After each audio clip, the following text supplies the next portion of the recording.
স্বাধীনতা বাংলাদেশে ২ প্রকার। ১ নাম্বার হচ্ছে আপনি ধর্মীয় স্বাধীনতা চাবেন। ধর্মীয় স্বাধীনতার সময় আপনি আল্লাহ, রাসূল তাদেরকে নিয়ে যা মনে চায় তাই বলতে পারবেন। মাদ্রাসার শিক্ষকদেরকে জঙ্গি বানায় তারপরে তাদের ক্রস ফায়ারে দিতে পারবেন, মেরে ফেলতে পারবেন। জঙ্গি বানায় ঘরের ভেতরে বোমা রেখে তাদের পরিবার সহ উড়ায় দিতে পারবেন। এটা কোনো সমস্যা নাই।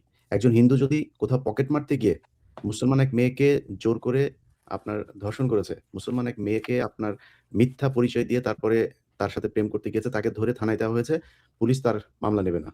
মামলা নেবে না কেন? কারণ হচ্ছে সে হিন্দু, এটা করলেই সংখ্যালঘুদের উপর নির্যাতন হয়ে যাবে। বাংলাদেশের সংখ্যালঘু হচ্ছে আমরা মুসলমানেরা। আমাদের নিয়ে আপনি যা মনে চায় তাই বলতে পারবেন। এটা কোনো সমস্যা না। 'প্রথম আলো ডেইলি স্টারের আজকে একটা বিষয় আপনাকে বলি। আজকে আসসালামু আলাইকুম প্রিয় দর্শক, কথা বলছেন আমাদের সবার পরিচিত প্রিয় মুখ, অত্যন্ত সাহসী ব্যক্তিত্ব, সাহসী মানুষ, অত্যন্ত দেশপ্রেমিক অনুসন্ধানিক সাংবাদিক ইলিয়াস হোসেন মুখোমুখি কথা বলছেন আমাদের সবার পরিচিত প্রিয় ব্যক্তি, প্রিয় মানুষ ডক্টর পিনাকি ভট্টাচার্য। আমরা সরাসরি ভিডিও স্ক্রিনে চলে যাব, সেখানে আজকের ভিডিওর মূল অংশ দেখে আসব।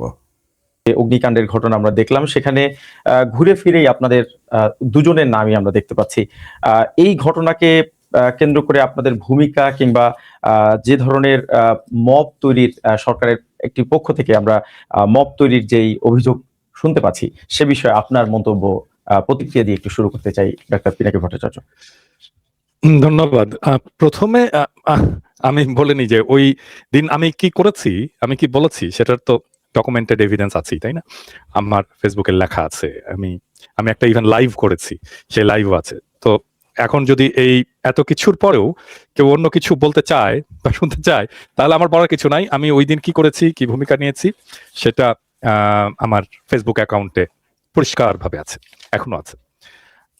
এখন প্রশ্ন উঠতে পারে যে, কেউ বলতে পারে যে আপনি তো সবসময়, এমনকি এখনো, প্রথম আলো ডেইলি স্টারের রোলের বিরুদ্ধে বলেন। অবশ্যই অবশ্যই আমি তাদেরকে মনে করি দে আর ফ্যাসিস্ট অ্যানাবলার, মানে তারাই হাসিনাকে ফ্যাসিস্ট হিসেবে তৈরি করেছে। তারাই সেই প্রতিষ্ঠান যারা বাংলাদেশে 1/11 ঘটিয়েছে, এটা ডকুমেন্টেড ট্রুথ। 1/11 ঘটিয়ে বাংলাদেশকে ভারতের হাতে তুলে দিয়েছে এই দুই পত্রিকা, প্রথম আলো এবং ডেইলি স্টার। হাসিনার শাসন আমলে তারা ক্রমাগত জঙ্গি ন্যারেটিভ তৈরি করেছে এবং তারাই আজকে এই মব ন্যারেটিভ তৈরি করছে। যারা হাসিনার আমলে জঙ্গি জঙ্গি বলে চিল্লাতো, আজকে তারাই মব মব বলে চিল্লাচ্ছে। জঙ্গি এবং মব এই দুইটা শব্দই তৈরি সেই হাসিনার শাসনে এবং সেই ফ্যাসিস্ট শাসনের যারা অবশেষ, তারাই আজকে সেই শব্দটাকে আজকে আর জঙ্গি বলে না, আজকে বলে মব। যাদেরকে তারা হত্যাযোগ্য বলে মনে করে, যাদেরকে মনে করে যাদেরকে এই সমাজ থেকে নির্মূল করা উচিত, তাদের গায়ে সে মব তকমাটা এটে দেয়। মব শব্দটা তো হিন্দুত্ববাদীদের শব্দ। আপনি ইন্ডিয়ান মিডিয়া দেখেন, মোদির মিডিয়া দেখেন, গদি মিডিয়া দেখেন, আপনি দেখেন মুসলমানদেরকে মব বলা হয়, জিহাদিস্ট মব। ওইখান থেকে ধার করছে তো এরা, এটাই করবে। এই প্রথম আলো আর দিল্লি স্টার এরা এটাই করবে।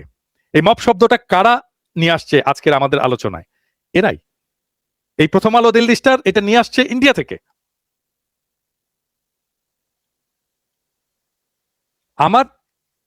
আমার যে ব্যক্তিগত লড়াই প্রথম আলো ডেইলি স্টারের ন্যারেটিভের বিরুদ্ধে, প্রথম আলো ডেইলি স্টারের ফ্যাসিস্ট বয়ানের বিরুদ্ধে, সেটা তো সবসময় অব্যাহত থাকবে। আমি কি বের হয়ে গেছি নাকি? জি, দাদা আপনি বলেন। জি, আমার বলার কথা শেষ।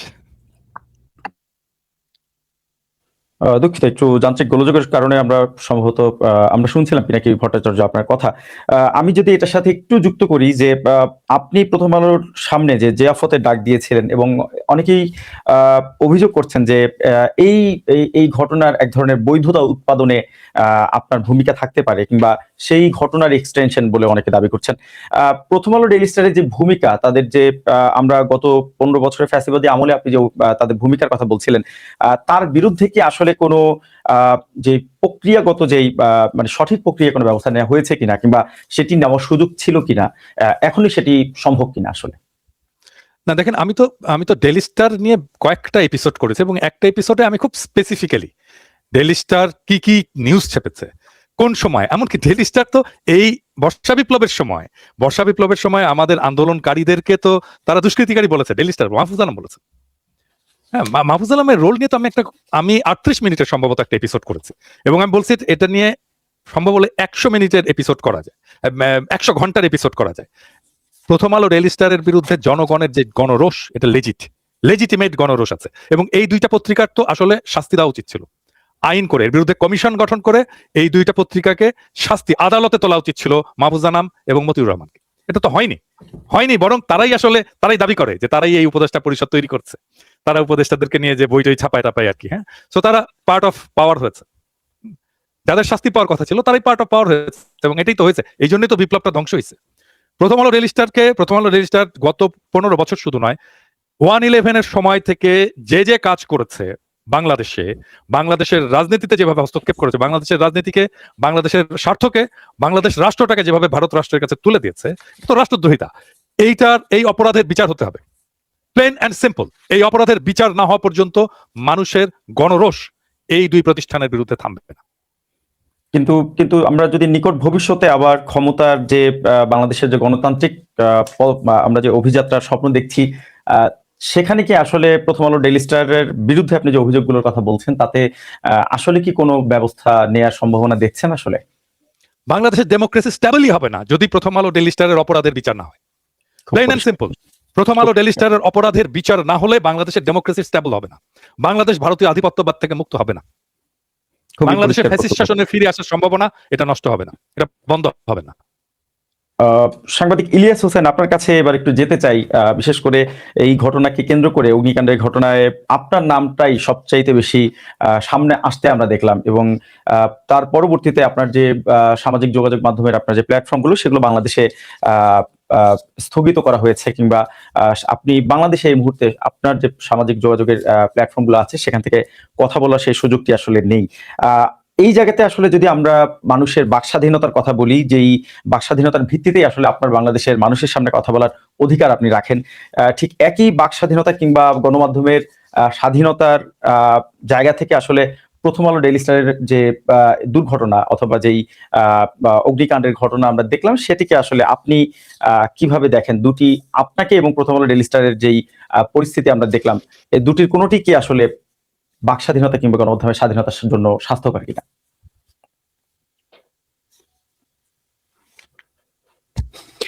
বাক স্বাধীনতা বাংলাদেশে দুই প্রকার। এক নম্বর হচ্ছে আপনি ধর্মীয় স্বাধীনতা চাবেন, ধর্মীয় স্বাধীনতার সময় আপনি আল্লাহ রাসূল তাদেরকে নিয়ে যা মনে চায় তাই বলতে পারবেন। মাদ্রাসার শিক্ষকদেরকে জঙ্গি বানায় তারপরে তাদের ক্রসফায়ারে দিতে পারবেন, মেরে ফেলতে পারবেন, জঙ্গি বানায় ঘরের ভেতরে বোমা রেখে তাদের পরিবার সহ উড়াই দিতে পারবেন, এটা কোনো সমস্যা নাই। একজন হিন্দু যদি কোথাও পকেট মারতে গিয়ে মুসলমান এক মেয়েকে জোর করে আপনার ধর্ষণ করেছে, মুসলমান এক মেয়েকে আপনার মিথ্যা পরিচয় দিয়ে তারপরে তার সাথে প্রেম করতে গিয়েছে, তাকে ধরে থানায় দেওয়া হয়েছে, পুলিশ তার মামলা নেবে না। মামলা নেবে না কেন? কারণ হচ্ছে সে হিন্দু, এটা করলেই সংখ্যালঘুদের উপর নির্যাতন হয়ে যাবে। বাংলাদেশের সংখ্যালঘু হচ্ছে আমরা মুসলমানেরা, আমাদের নিয়ে আপনি যা মনে চায় তাই বলতে পারবেন, এটা কোনো সমস্যা না। প্রথম আলো ডেইলি স্টারের আজকে একটা বিষয় আপনাকে বলি, আজকে আদালতে এটার একটা শুনানি ছিল। সেই শুনানিতে বিচারক বলে দিয়েছেন যে প্রথম আলোর বিরুদ্ধে কোনো মামলা করতে হলে রাষ্ট্রের লাগবে, রাষ্ট্রের অনুমতি লাগবে, রাষ্ট্রের অনুমতি ছাড়া এটা করা যাবে না। তো প্রথম আলো ডেইলি স্টার এই গত 1.5 বছরের ভেতরেও যদি বলি, আগের কথা তো দাদা বললো, এই গত 1.5 বছরের কথা যদি বলি, আমাদের সবশেষ একটা ঈদ গিয়েছে, সেই ঈদের মধ্যে তারা রমজানের ঈদে তারা কুকুরের মাথায় আপনার কুকুরকে আমাদের করেছে, মানে এই ঈদের একটা ব্যানার বানিয়েছে তারা, ঈদ মোবারক লিখতে গিয়ে সেখানে কয়েকজন মানুষের পাশে একটা কুকুরকেও সেই কার্টুনের মধ্যে বসিয়ে দিয়েছে। এটা ইরিলেভেন্ট, এবং এটার সাথে এই মানে আমাদের ইসলাম ধর্মের ঈদের রোজার কোনো সম্পর্ক নাই, তারা সেটা করেছে। সেটা সেই মামলাটারই আজকে শুনানি ছিল। তো এইভাবে যদি আপনি একটা একটা করে ধরেন যেটা বলা হচ্ছে প্রথম আলোর ডেইলি স্টারের অগ্নিকাণ্ডের কথা, প্রথম কথা হচ্ছে আমি প্রথম আলো ডেইলি স্টারকে পত্রিকা হিসাবে মনে করি না। কেউ কেউ বলে থাকেন যে আমরা প্রথম আলো ডেইলি স্টারের মতো প্যারালাল আরেকটা প্রতিষ্ঠান গড়ে তুলতে পারি না কেন? প্রথম আলো ডেইলি স্টারের মতো প্যারালাল প্রতিষ্ঠান মানে কি? তাহলে আমাকে বাংলাদেশের বাইরের কোনো এক রাষ্ট্রের শাখা অফিস হিসাবে কাজ করতে হবে এই দেশে, এটার নাম প্যারালাল। আমি সারাদিন মিথ্যা সংবাদ পরিবেশন করবো, এটার নাম প্যারালাল। আমি সারাক্ষণ মুসলমানদের, আপনি এই কালকের প্রথম আলোর যদি আপনি এটা দেখেন, তারা সারা বাংলাদেশে সবাই লিখেছে যে আজ ইংরেজি নববর্ষের প্রথম দিন, তারা লিখেছেন খ্রিস্টীয় নববর্ষের প্রথম দিন। ওরা কিন্তু ব্রেন গেম খেলে, ওদের প্রতিটা জিনিসের পেছনে একটা উদ্দেশ্য থাকবে। তো ওরা এই যে ঈদ নিয়ে, রোজা নিয়ে, তারপরে বিভিন্ন বিষয় নিয়ে, আপনি গত কয়েকদিন ধরেও যদি বলেন, দাদার পোস্টেও গতকালকে ডেইলি স্টারের একটা দেখেছেন না প্রথম আলো দাদা আপনার একটা পোস্টই করেছেন যে তারা লিখেছে যে প্রথম আলো ক্ষমতাচ্যুত প্রধানমন্ত্রী। আজকে আজকে কিসের ক্ষমতাচ্যুত ক্ষমতাচ্যুত প্রধানমন্ত্রী? কিসের ক্ষমতাচ্যুত প্রধানমন্ত্রী? ও পালিয়ে গিয়েছে, চোর, ও খুনি। এই এই এই মানে খুব নিকট অতীতে সে 2400 মানুষকে হত্যা করেছে। এগুলো সব সারা পৃথিবী জাতিসংঘের প্রতিবেদনে এগুলো উঠে এসেছে। তা আপনি তারে বলছেন যে ক্ষমতাচ্যুত নরমালাইজ করার। হাসিনা খালেদা জিয়ার ইয়েতে আপনার শোক জানিয়েছে, সেটা তাদের সংবাদ। আরে ভাই, খালেদা জিয়া আজকে যে মারা গিয়েছে এটা বিএনপি ভুলে যাইতে পারে, বাংলাদেশের মানুষ ভুলে নাই। আজকে এই খালেদা জিয়ার মৃত্যুর পিছনে দায়ী এই প্রথম আলো। সেই পিলখানা হত্যাকাণ্ড থেকে শুরু করে 21শে আগস্ট, তারপরে হচ্ছে গিয়ে এই যে অরফানেজ ট্রাস্ট, এতিমের টাকা, এই সেই নানান কথাবার্তা বলে প্রতিটা মামলাতে তাদেরকে শেখ খালেদা জিয়ার নাম আনার চেষ্টা করা হয়েছে, তারেক রহমানের নাম আনার চেষ্টা করেছে, এবং সবগুলোতে আপনার এই ইয়েতে আপনি আমার ইউটিউব চ্যানেলে 21শে আগস্ট নিয়ে একটা প্রোগ্রাম করা হয়েছে, আপনি সেখানে দেখবেন প্রথম আলো স্বীকার করেছেন যে জজ মিয়া নাটক এটা প্রথম আলোর সংবাদের ভিত্তিতেই হয়। আমি সেই জজ মিয়াকে খুঁজে বের করেছি এবং সেই জজ মিয়া বলেছে প্রথম আলো তাকে 2 লাখ টাকা দিয়েছে। এই প্যারালাল তো বাংলাদেশে কোনো সাংবাদিক হইতে পারবে না, কোনো পত্রিকা হইতে পারবে না। সো আপনারা যারা বলেন যে প্রথম আলো ডেইলি স্টারের মতো হতে হবে, প্রথম আলো ডেইলি স্টারের মতো বাংলাদেশে কোনো পত্রিকা হইতে পারবে না। বাংলা এডিশন আজকে 1 সপ্তাহ বাংলাদেশে নাই।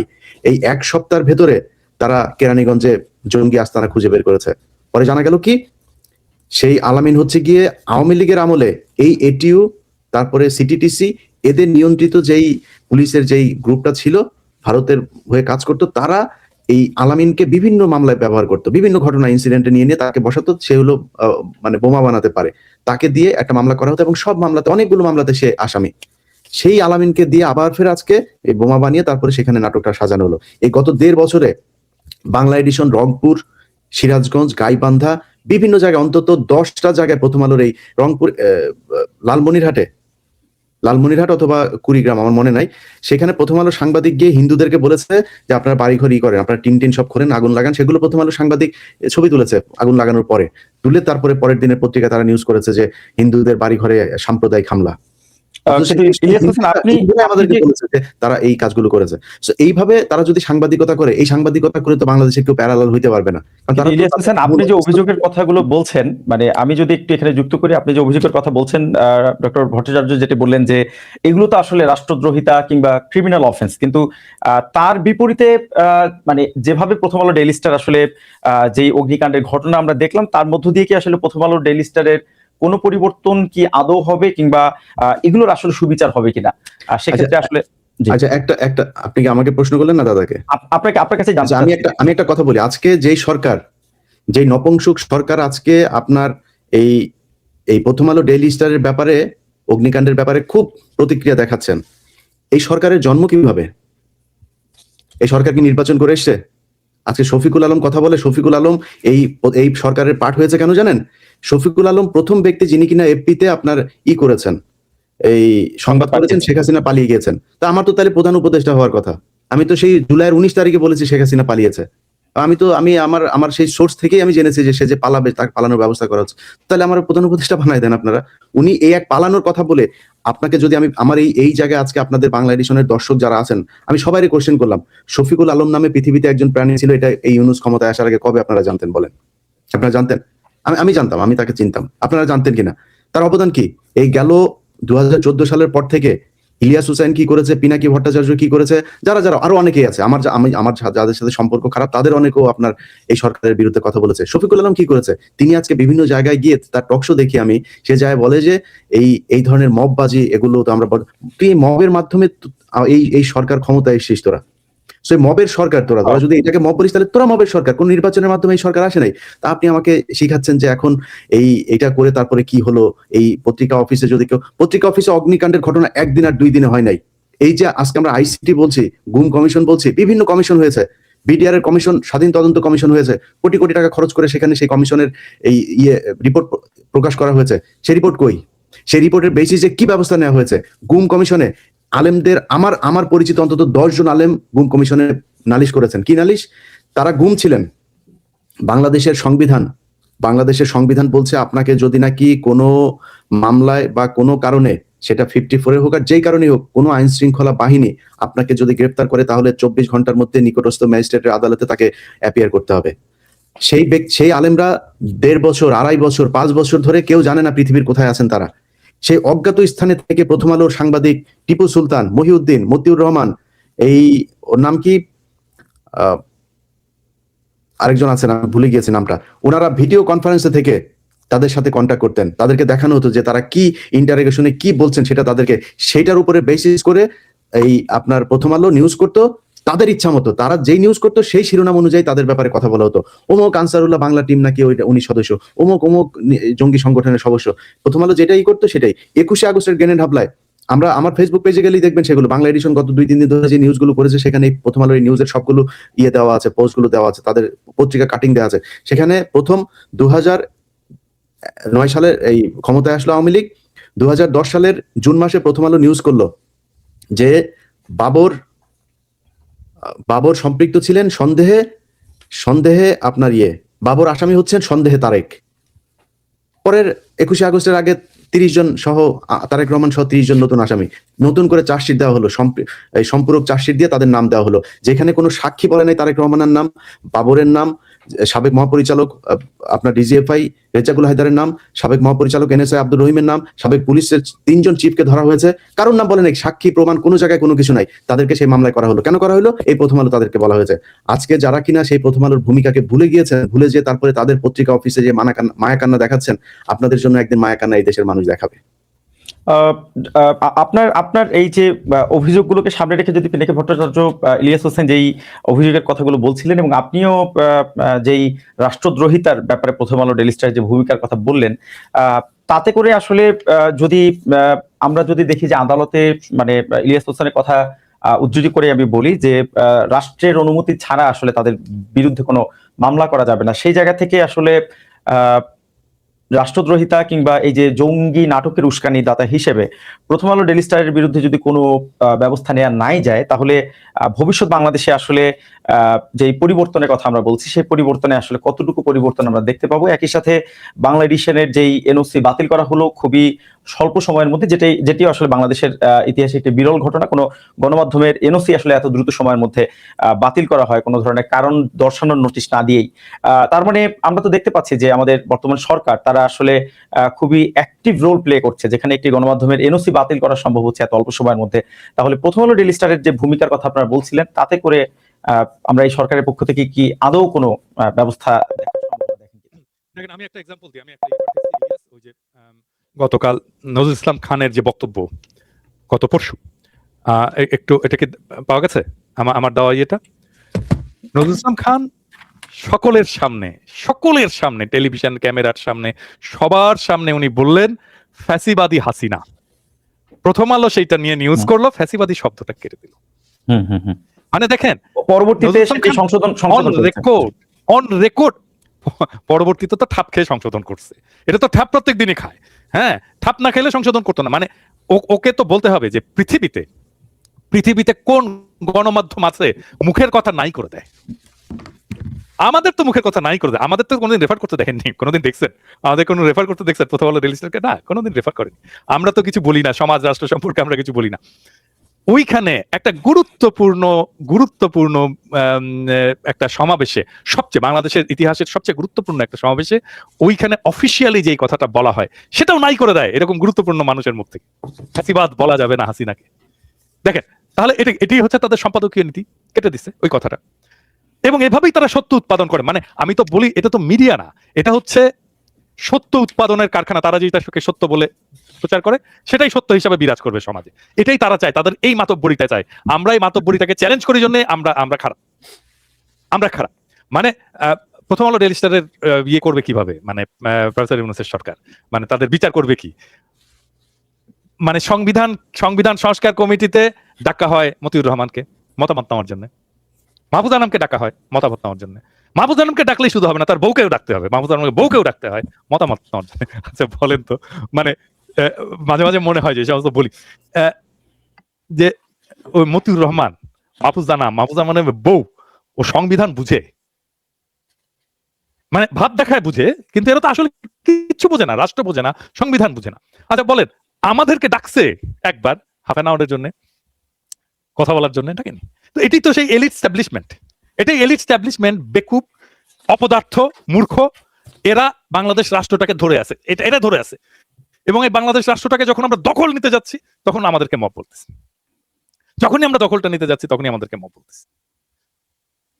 মানে জনতা মব, মানে মাহফুজানা মতিউর রহমান কখনো মব না, যদিও তারা 111 ঘটাইছে, মানে রাষ্ট্র ক্ষমতাকে থেকে কেড়ে নিছে, তারা বাংলাদেশের রাষ্ট্র ক্ষমতাটাকে কেড়ে নিছে 111 ঘটায়, কিন্তু তারা মব না। আর্মিকে দিয়ে, মানে বাংলাদেশের দুইটা পত্রিকা ইন্ডিয়া এবং আমেরিকার সাথে মিলে 111 ঘটাইছে, এটা প্রতিষ্ঠিত প্রমাণিত সত্য। এইরকম একটা রাষ্ট্রদ্রোহ করছে, তারপর মইনিউকে দিয়ে আর্মিকে ব্যবহার করে রাষ্ট্র ক্ষমতা দখল করছে, রাষ্ট্র ক্ষমতায় দখল করে রাষ্ট্র ক্ষমতায় ছিল 2 বছরের বেশি সময়, তারাই সরকার গঠন করেছিল, তারাই এই যে সুশীল সমাজ এরাই সরকার গঠন করেছিল। এবং প্রেস সচিব তখন তো হয়েছিল, ডেইলি স্টারের সহ সম্পাদক ছিল একজন, সে তো তখন প্রেস সচিব হইল, ফখরুদ্দিনের প্রেস সচিব হলো, তাই তো বোধহয় না ইলিয়াস? ডেইলি স্টারের তো ডেইলি স্টার স্টেট এডিটরই তো প্রেস সচিব হয়েছিল। মানে সব তো ডেইলি স্টার প্রথম আলোর মালগুলো যেহেতু 111 সরকার গঠন করলো, তাই না? এবং লিস্টেড সরকার গঠন, মানে এটা ষড়যন্ত্র কিভাবে হয়েছিল, কিভাবে হয়েছিল। প্রথম তারা শফিক রেহমানের কাছে যায়, শফিক রেহমান এটা আমাকে নিজে বলছেন। শফিক রেহমানের বাসায় যায়, বাসায় যাওয়ার কথা ছিল মতিউর রহমান, মাহফুজ আনাম এবং দেবপ্রিয় ভট্টাচার্য। দেবপ্রিয় ভট্টাচার্য বেশি চালাক যায়নি, মতিউর রহমান এবং মাহফুজ আনাম গেছে এবং শফিক রহমানকে এই প্ল্যানটা বলছে, 111 কিভাবে ঘটানো হবে এই প্ল্যানটা বলছে। এবং শফিক রহমান বলছে আমি এটার মধ্যে নাই। তারপরে তারা নিজেদের মতো করে এটা ঘটাইছে। তো ধরেন দুইটা রাষ্ট্র, বিদেশি রাষ্ট্রের সাথে ষড়যন্ত্র করে বাংলাদেশের একটা প্রতিষ্ঠানকে, গুরুত্বপূর্ণ প্রতিষ্ঠানকে, সেনাবাহিনীকে ব্যবহার করে আমি রাষ্ট্র ক্ষমতা দখল করব। হ্যাঁ, মইনু যেটা করছে ওই দিন বঙ্গভবনে, যে ওটা মব না? ওটা মব না, না? মানে 111 যে ঘটাইছে, ওই যে আর্মি যে আর্মি সোলজার নিয়ে নিজেরা নিয়ে যে ইয়াজউদ্দিনকে অবরুদ্ধ করে তার কাছ থেকে ক্ষমতাটা নিয়ে নিল, এটা মব না? আমরা তো ক্ষমতা নেওয়ার কথা চিন্তাই করি না, আমরা তো প্রতিবাদ জানাই। কিন্তু পিনাকি ভট্টাচার্য, মানে আপনি যদি 2007 থেকে সেই 111 থেকে যদি এখনো পর্যন্ত যদি মানে আমরা ধারাবাহিকভাবে আসি, মানে প্রথম আলো ডেইলি স্টারের যে ভূমিকার কথা আপনি বলছেন, তাহলে সব সময় তো তারা একটা উইন উইন সিচুয়েশনের মধ্যেই আছে। ইভেন আমরা বর্তমান সরকারের সময়েও দেখছি যে কারণ রাষ্ট্রটা জনগণের না, রাষ্ট্রটা এখনো জনগণের না, তো এটা এলিটদের রাষ্ট্র। আমি তো সবসময় বলি, আমি হাসিনার আমল থেকে বলি, আমি এটা এলিটদের রাষ্ট্র। হ্যাঁ, এই জনগণের রাষ্ট্র একসময় প্রতিষ্ঠিত হবেই, আজ না হোক কাল হবে, কাল না হোক পরশু হবে, না হোক একদিন না একদিন হবেই। জনগণ তার ক্ষমতা রিক্লেম করবেই। জনগণ তো কোনো মানে নিশ্চুপ নির্বীর্য বিষয় না। জনগণ কি জিনিস এটা 2024-এর জুলাই আগস্টে জনগণ দেখাই দিছে। এই জনগণ একদিন এই রাষ্ট্রের মালিকানা এটা দখল করবে। আমাদের লড়াই হচ্ছে, আমার লড়াই যদি বলেন, আমার লড়াই হচ্ছে জনগণ কিভাবে রাষ্ট্রের মালিকানাটা ফিরে পাবে বা ক্লেম করতে পারবে। কিন্তু 36 জুলাই এত ছাত্র জনতার রক্তের মধ্য দিয়েও আসলে মানে জনতার রাষ্ট্র যদি না হয়, মানে সেক্ষেত্রে আসলে আর কত জীবন প্রয়োজন এই দেশকে জনতার রাষ্ট্রে পরিণত করতে হলে? মানে আপনি ইউরোপের ইতিহাস দেখেন না কেন? ইউরোপে কি গণতন্ত্র কি খুব সহজে প্রতিষ্ঠিত হয়েছে? অনেক রক্তপাত এড়িয়ে, অনেক রক্তাক্ত পথ এড়িয়ে এই ইউরোপে ডেমোক্রেসি প্রতিষ্ঠিত হয়েছে, গণতন্ত্র প্রতিষ্ঠিত হয়েছে। এমনকি আমেরিকাতেও দেখেন, এই কি রাস্তাটা কি সহজ? মানে ডেমোক্রেসির রাস্তাটা কি সহজ বা খুব সংক্ষিপ্ত, বা একটা ঘটনা ঘটলেই আমি এখানে পৌঁছে যাব না? এটা একটা সবসময় একটা রাস্তা। এটা আপনি আগাতে থাকবেন, জাতিকে নিয়ে আগাতে থাকবেন, তারপরে দেখবেন আপনি যেখানে লক্ষ্য বলে মনে করছিলেন, তারপরে লক্ষ্য আরো অনেক দূরে সরে গেছে, আবার ওইখান থেকে আপনাকে যাত্রা শুরু করতে হবে। কিন্তু তারপরেও দেখেন আমাদের কি প্রোগ্রেস নাই? প্রোগ্রেস আছে তো, অনেক প্রোগ্রেস আছে। দেখেন 2006-এ প্রথম আলো ডেইলি স্টার 111 ঘটাইতে পারছে, আজ পারবে? 111 ঘটাইতে পারবে? সবাই তো আছে, হ্যাঁ, আর প্রভুরা আছে, ইন্ডিয়া আছে, আমেরিকা আছে, আর্মিও আছে, ওয়াকার সাহেব আছে, মিলে যে করুক তো একটা 111 পারবে? পারবে না। হ্যাঁ, তো আসলে তো আমাদের জনগণের এজেন্সি আস্তে আস্তে প্রতিষ্ঠিত হচ্ছে। আমরা তো আস্তে আস্তে ক্ষমতাবান হচ্ছি, আমাদের কণ্ঠস্বর দাঁড়াচ্ছে, আমরা কথা বলতে পারছি, আমাদের কথা শুনছে, মানুষজন শুনছে। হ্যাঁ, আজকে ধরেন মানে একটা নির্বাচন হলো, হুএভার ক্ষমতা আসলো, হুএভার XYZ যেই ক্ষমতা আসলো, সে এসে কি হাসিনা হয়ে যেতে পারবে? পারবে না। গুমখুন করতে পারবে? পারবে না। এই জিনিস বাংলাদেশে প্রোগ্রেস আছে, কিন্তু প্রোগ্রেস গুলো যেহেতু ধীরে হয়, প্রোগ্রেস সবসময় ধীরে হয়, যেহেতু ধীরে হয় কারণ আমরা কোনো বিপ্লবাত্মক পরিবর্তন করতে পারিনি, প্রোগ্রেসটা ধীরে, সেই জন্য চোখে পড়ে না। বাংলাদেশে তো আর কখনো গুম হবে না, বাংলাদেশে আর কোনোদিন আয়নাঘর হবে না, বাংলাদেশে কোনোদিন আর একটা হাসিনা হবে না। বাংলাদেশে কোনোদিন আওয়ামী লীগ ক্ষমতায় আসবে না। ওই দৌড়াইতে জয় বাংলা স্লোগান দিতে পারবে, কোনোদিন রাজপথে দাঁড়ায় লেজিটিমেটলি জয় বাংলা স্লোগান দিতে পারবে না। সো আমাদের প্রোগ্রেস আছে, কিন্তু সেটা হয়তো নিশ্চয়ই আমাদের প্রত্যাশা অনুযায়ী যথেষ্ট না। বাংলাদেশে আর কখনো আসলে সেই ফ্যাসিবাদ ফিরে না আসুক, সেটি সবারই আসলে কামনা। আমি খুব ছোট্ট করে ইলিয়াস হোসেন আপনার কাছে একটি প্রশ্ন একটু জানতে চাইবো। আমরা দেখেছিলাম আপনার একটি অনুসন্ধানী প্রতিবেদনের মাধ্যমে আপনি প্রথম আলোর সম্পাদক মতিউর রহমান সহ ট্রান্সকম গ্রুপের যে পারিবারিক একটি হত্যাকাণ্ডের বিষয়টি সামনে এনেছিলেন। এটিও তো একটি অনেক বড় গুরুতর বিষয় আসলে, সেটি তদন্ত কিংবা আইনানুগ প্রক্রিয়ার আসলে আপডেটটা কি আপনার কাছ থেকে যদি একটু জেনে আসতে পারি।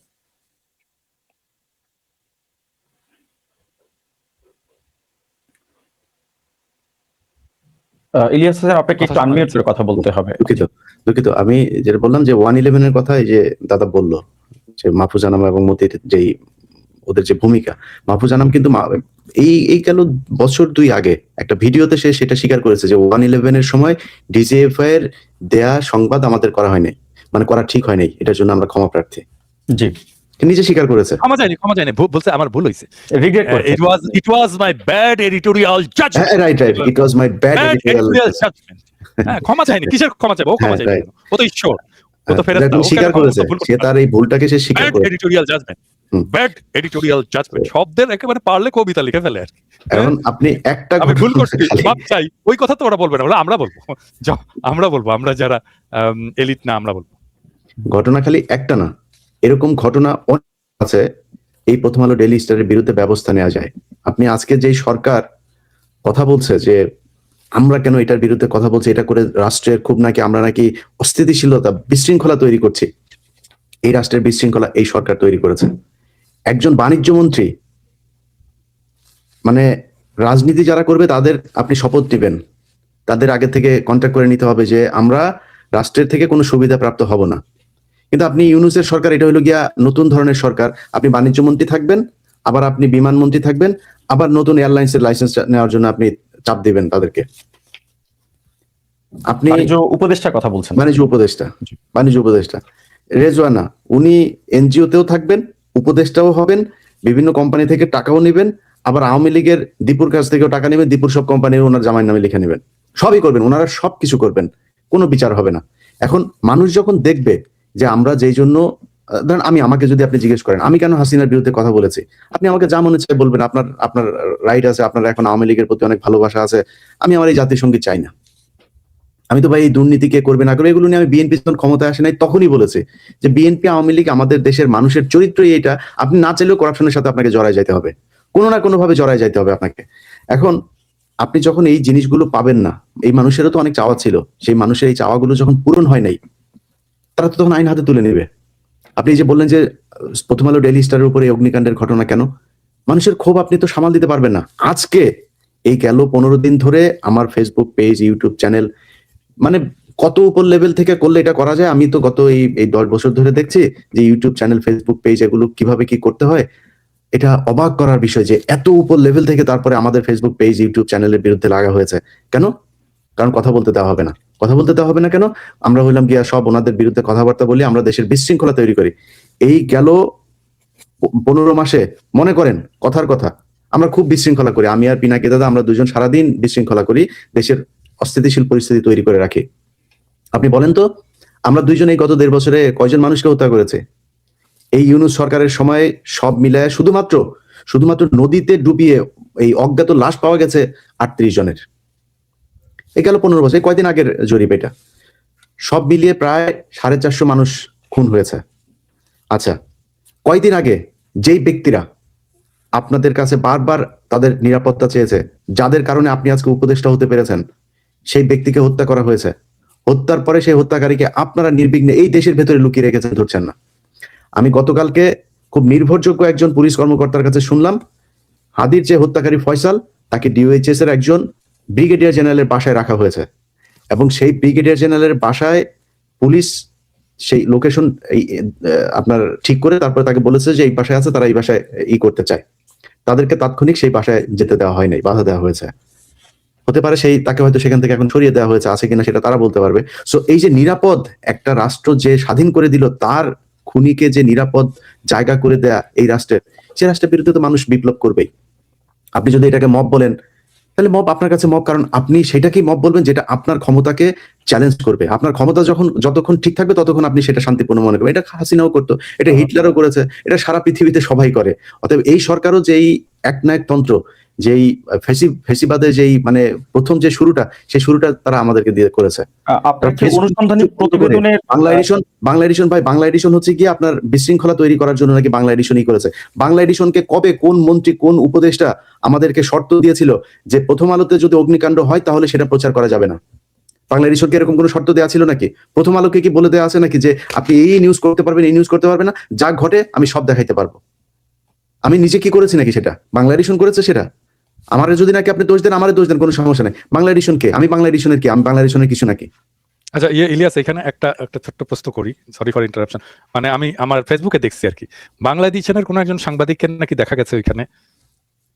বাংলা এডিশনের কোনো সাংবাদিক না। প্রথম কথা হচ্ছে, যার কথা বলা হচ্ছে বিভিন্ন ইন্ডিয়ান ইয়েগুলোতে আপনার কি বলে পত্রিকাগুলোতে তার একটা নিউজ, সে যখন কিনা ভাঙচুরের ঘটনা আপনার অগ্নিকাণ্ডের যে ঘটনা, অগ্নিকাণ্ডের ঘটনার পরে সে 2 হাত এইভাবে প্রসারিত করে একটা ছবি তুলেছে সেখানে।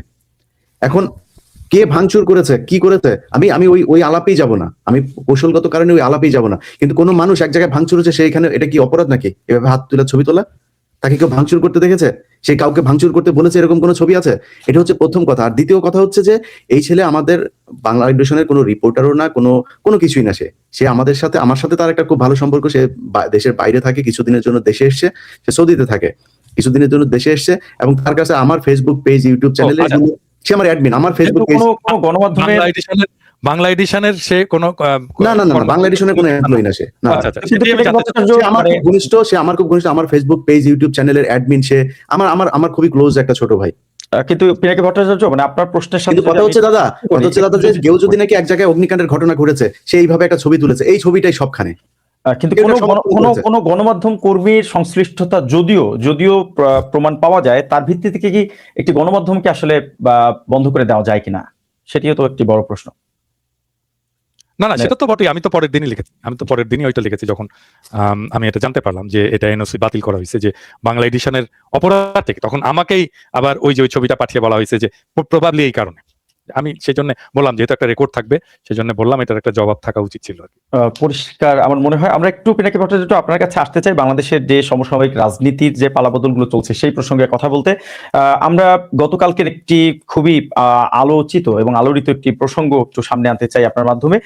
জামাতের আমিরের সাথে ভারতের গোপন বৈঠকের যে খবরটি আসলে প্রকাশ করেছে রয়টার্স, যদিও সেটি জামাতের আমিরের পক্ষ থেকে আরেকটি বিবৃতির মধ্য দিয়ে বলা হয়েছে তিনি আসলে কোনো গোপন বৈঠকে আসলে মিলিত হননি। জাস্ট এটি ছিল আসলে সেই কূটনৈতিকদের কাছে বৈঠকটি তাদের পাবলিসিটির প্রসঙ্গেই মূলত রয়টার্সের সাথে বলা। কিন্তু প্রশ্নটি হচ্ছে যে জামাতের আমির যদি গোপন বৈঠক করার ইচ্ছাই পোষণ করবেন, তাহলে সেটি নিশ্চয়ই তিনি গণমাধ্যমকে প্রকাশ করতেন না। আবার সেক্ষেত্রে আমরা দেখলাম যে রয়টার্সের এই প্রতিবেদনের প্রেক্ষিতে আপনি আসলে এক ধরনের বাহাবা দিচ্ছিলেন, এটি আসলে একটু যদি ব্যাখ্যা করেন।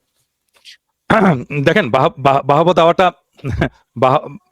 আরো বেশি কিছু বলা উচিত ছিল। কারণটা হচ্ছে কি, যে এখানে আপনি বাংলাদেশের মিডিয়াগুলোর যে চরিত্র সেটা আপনি দেখতে পারবেন খুবই স্পষ্টভাবে। রয়টারে যেই সংবাদটা এসছে সেখানে এটা বলা হয়েছে যে শফিক সাহেব এটা কনফার্ম করছেন যে এই বছরের শুরুর দিকে ভারতের একজন কূটনীতিকের সাথে তার কথা হয়েছে বা আলাপ হয়েছে, যখন ওনার বাইপাস হয়েছিল এরকম একটা সময় আর কি। তারপরে আরো অনেকে এসেছিল এবং উনিও এসেছিলেন, এবং উনি এই বৈঠকটাকে গোপন রাখতে বলছিলেন। এবং আমি বলছি যে কেন আমি গোপন রাখবো, কেন?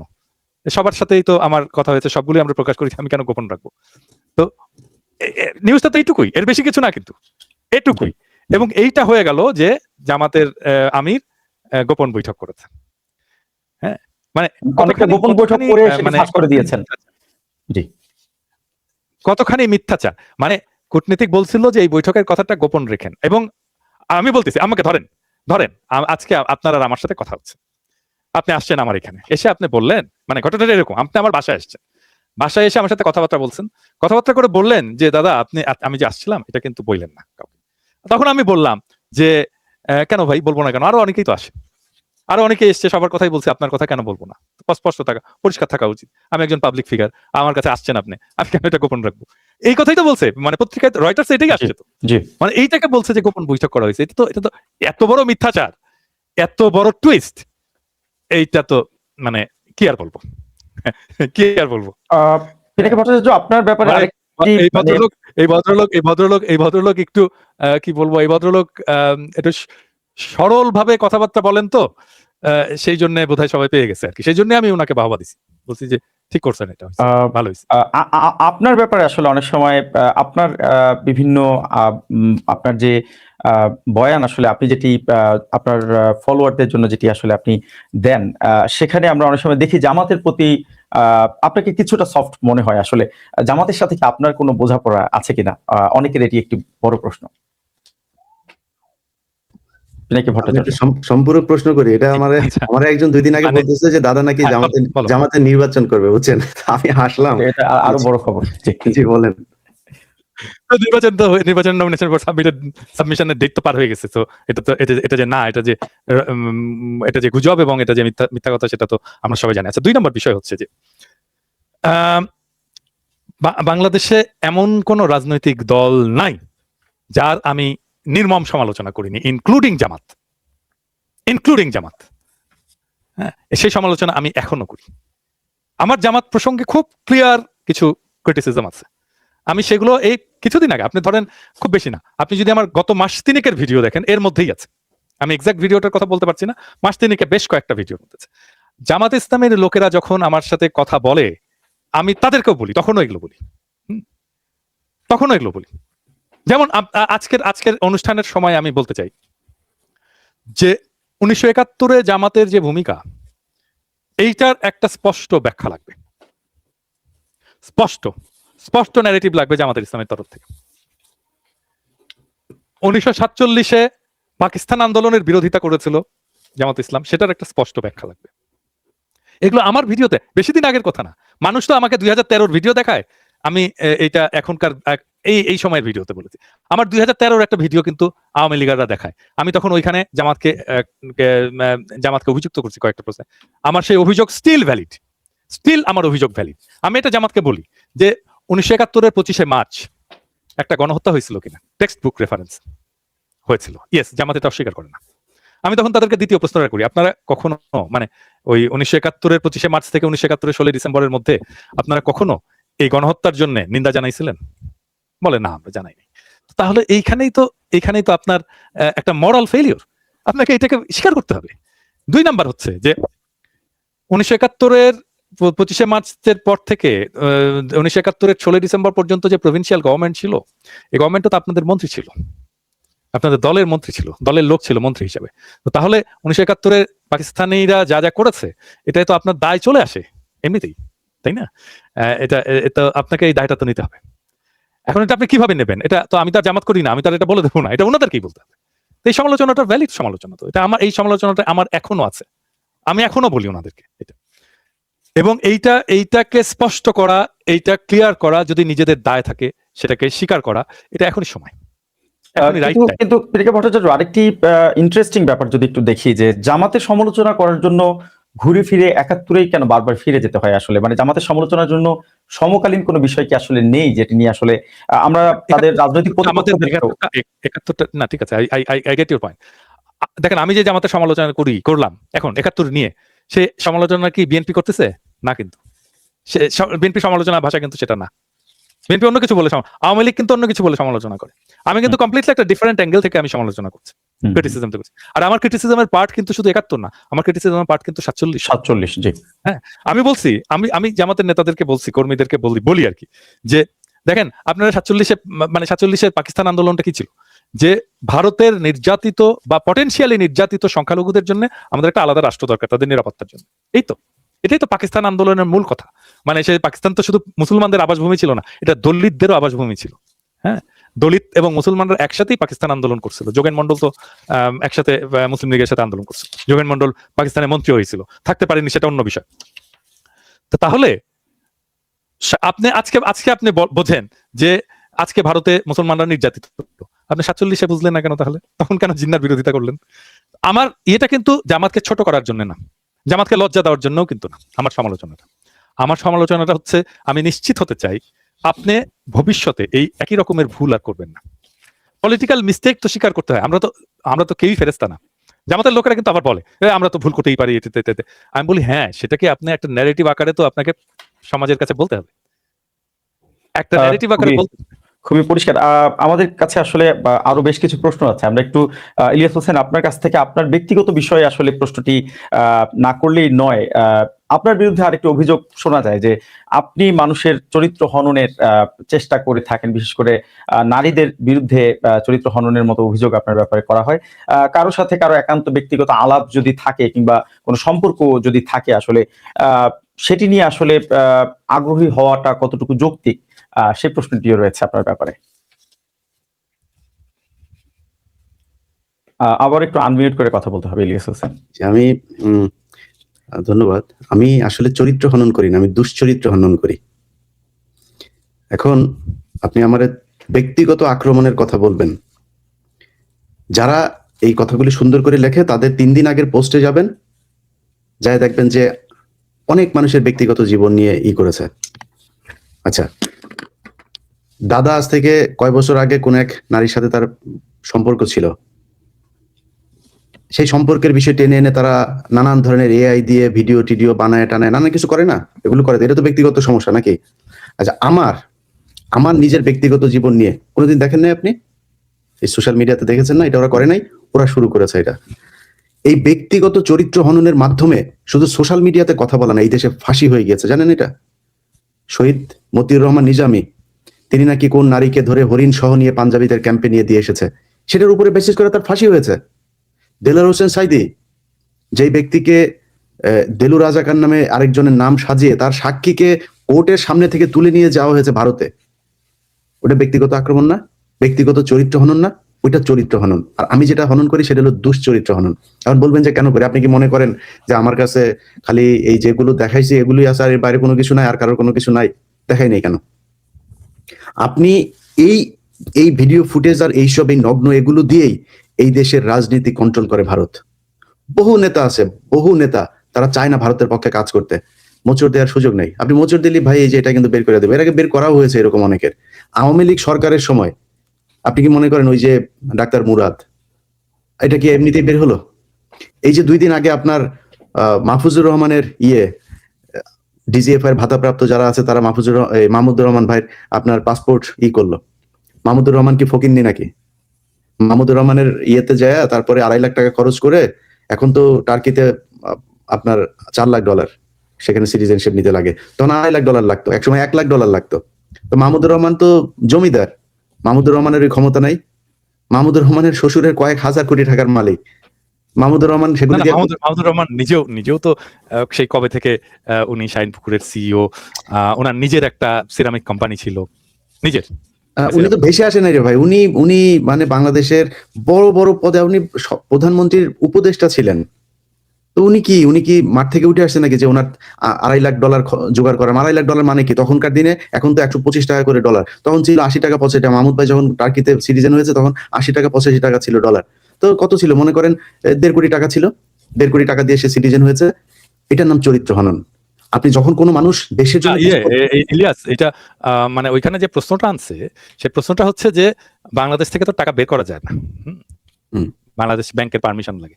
তো উনি যদি এটা করে থাকেন তাহলে এই টাকাটা কিভাবে উনি টাকার সোর্সটা প্রশ্নটা মানে বিষয়টা হচ্ছে যে আমি যতটুকু জানি, আমি এটা শিওর না, সার্টেন না, আমি যতটুকু জানি মাহমুদ ভাই ইনভেস্টর কোটাতে ওখানে নাগরিক হননি, উনি প্রেসিডেন্টের বিশেষ বিবেচনায়, রাজনৈতিক বিবেচনায় ওখানে নাগরিক হয়েছে।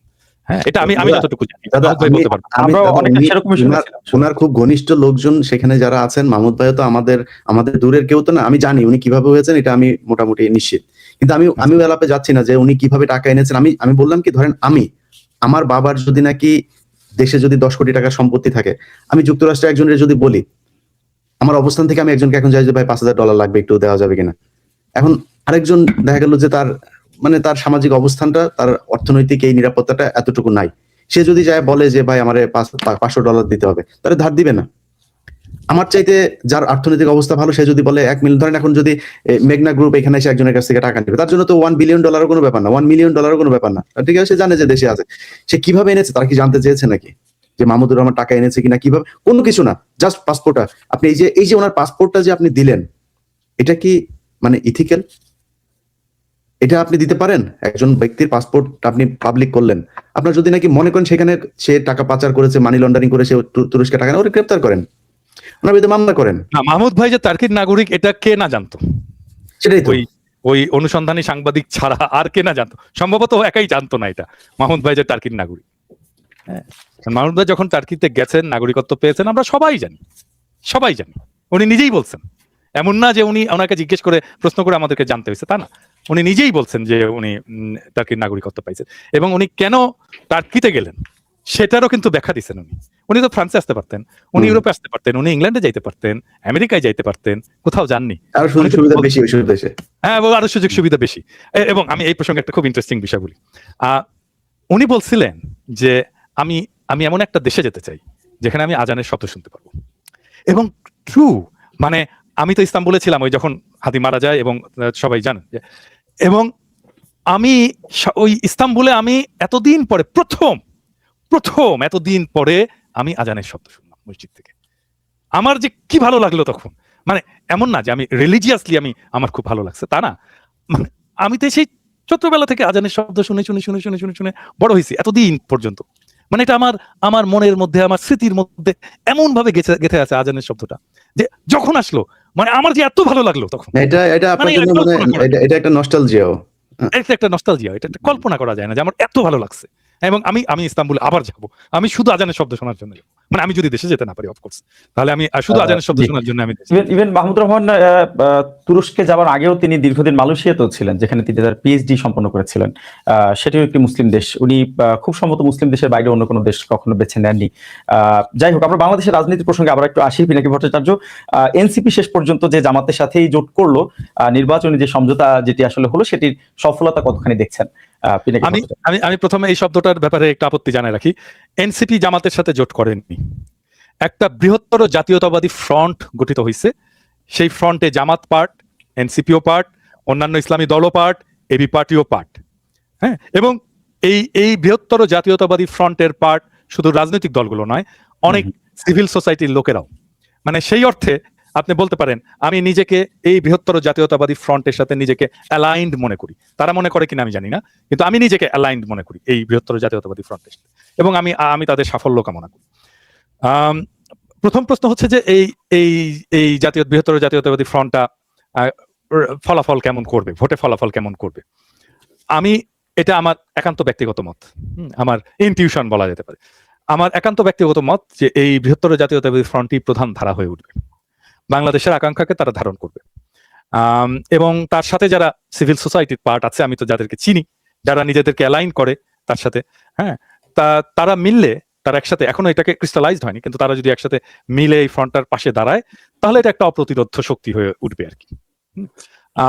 এবং আমি আপনাদেরকে বলতে পারি যে এই ফ্রন্টকে সাহায্য করার জন্য ইন্টেলেকচুয়ালি অনেক লোক কাজ করছে, অনেক লোক নানাভাবে কাজ করছে, হ্যাঁ, এবং খুব ইম্পর্টেন্ট গুরুত্বপূর্ণ কাজ করছে, খুবই গুরুত্বপূর্ণ কাজ করছে। এবং সেগুলো আস্তে আস্তে দৃশ্যমান হবে, আস্তে আস্তে এগুলো দৃশ্যমান হবে। এবং আমি এই ফ্রন্টের কিন্তু এখানে যদি একটু যদি যুক্ত করি, পিনাকি ভট্টাচার্য, আপনিও দেখেছেন যে অনেকেই আসলে এভাবেও ব্যাখ্যা করছেন যে এনসিপির কয়েকজন নারী নেত্রী ইতিমধ্যে তারা দল থেকে বেরিয়ে গেছেন।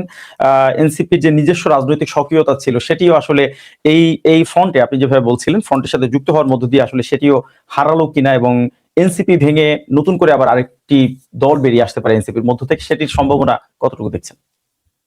আসসালামু আলাইকুম প্রিয় দর্শক, আশা করি পুরো ভিডিওটি দেখেছেন এবং বুঝতে পেরেছেন।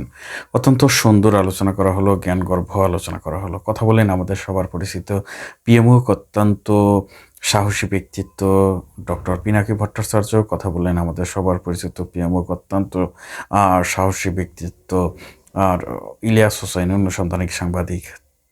ইতিমধ্যেই সরকার তার সাথে যে ব্যবহার করেছে আমরা দেখতে পেরেছি। তার বাংলা এডিশন নিবন্ধন স্থগিত করা হয়েছে, তার ইউটিউব চ্যানেল ফেসবুক পেজকেও বন্ধ করে দেওয়ার মতো একটি পর্যায়ে চলে গেছে। শুধুমাত্র দেশের যারা দুর্নীতিবাজ, দেশের মধ্যে যারা লুটপাট করে খায়, দেশের মধ্যে যারা অস্থিতিশীল পরিবেশ তৈরি করতে চায়, তাদের সাথে তিনি কথা একটু কড়া কথা বলেছে, যার কারণে এই কাজটি করা হয়েছে। আইন উপদেষ্টা ডক্টর আসিফ নজরুলকে তিনি ভারতের এজেন্ট বলেছেন। নানান দিক নিয়ে আলোচনা করেছেন, নানান ভাবে তাকে অনুসন্ধান করেছেন এবং তার যে কার্যকলাপ, তিনি যে কিভাবে বিপ্লবকে ধ্বংস করেছে, ছাত্র জনতার এই বিপ্লবকে, সেই বিষয়গুলো যখন তুলে ধরা হয়েছে, ঠিক তখনই ইলিয়াস হোসাইন কিছু কিছু মানুষের শত্রু হয়ে দাঁড়াচ্ছে। অথচ গত 15-16টি বছর শেখ হাসিনার সময়ে যখন কেউ কথা বলতে পারছিল না, ঠিক তখন কিন্তু এই ইলিয়াস, এই পিনাকি, এই কনক সরার, এরাই কিন্তু কথা বলেছে বাইরে বসে থেকে এবং দেশকে বারবার ভারতের হাত থেকে, শেখ হাসিনার হাত থেকে তারা রক্ষা করার সর্বোচ্চ চেষ্টা করেছে। প্রিয় দর্শক, আপনাদের কাছে কেমন লাগলো আজকের এই ভিডিওটি অবশ্যই কমেন্টে জানাবেন। সবাই ভালো থাকবেন, সুস্থ থাকবেন। ভিডিওটি শেষ করছি। আসসালামু আলাইকুম।